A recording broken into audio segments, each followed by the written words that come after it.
House is doing its work. I'm glad we're being the responsible party here. You know, for all the rhetoric from the president, the reality is House Republicans are acting. We're working to fund this. We're empowering the National Guard, $70 million, half of that money going down to the actual states. We're funding this so that they can detain these people, reunite them with their families, but then put them back in their own country where they've come from. I don't know if you have a great bill or not. I have no idea. I mean, I've read it and I see that what it's doing. You couldn't get it passed last night, so there have been some revisions in expectation that the Republicans will get 218 votes today.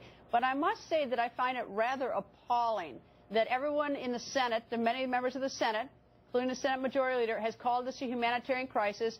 The President has called this a humanitarian crisis, and yet everyone leaves town. The President takes no responsibility. He doesn't call the Senate back, and Senator Harry Reid apparently he doesn't give a damn because he's out of town and won't call the Senate back. So I don't know if you have a lousy bill or not, but my hat goes off to you. At least you're working. Well, look, we've rolled up our shirt sleeves. It wasn't perfect. We had literally hours and hours and hours of discussion to try to get this right. It is a better set of bills it was before. That's what we're supposed to be doing. Any spending bill has to originate in the House of Representatives, so we have to go first. So why the Senate adjourned and said that they're just going to go their own way?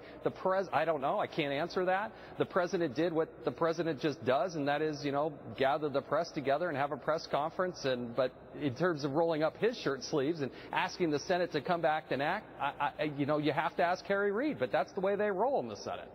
I don't know what's going to happen at the midterm elections, but I hope the American people, think long and hard, because if you're going to come out and say something's a humanitarian crisis and it's so important for the nation, and then you leave town, I think that's I can't think of a greater way to not do your job.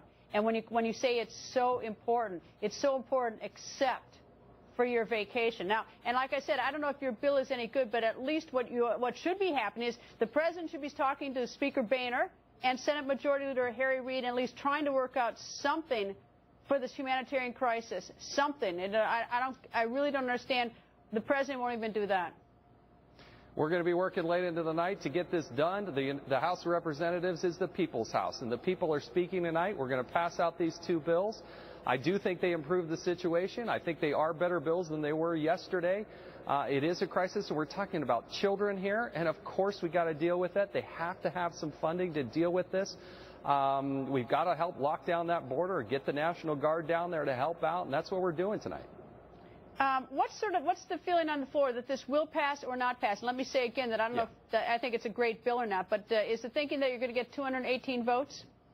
Yeah, clearly they would not bring up this bill if they didn't think it was going to pass. So I think it's going to happen, but I'm going to need to scramble back down there, Greta. All right. Well, indeed, because I know you have to vote. But we'll be watching to see if the Republicans get the 218. Congressman Jason Chaffetz, thank you very much. Thanks, Greta.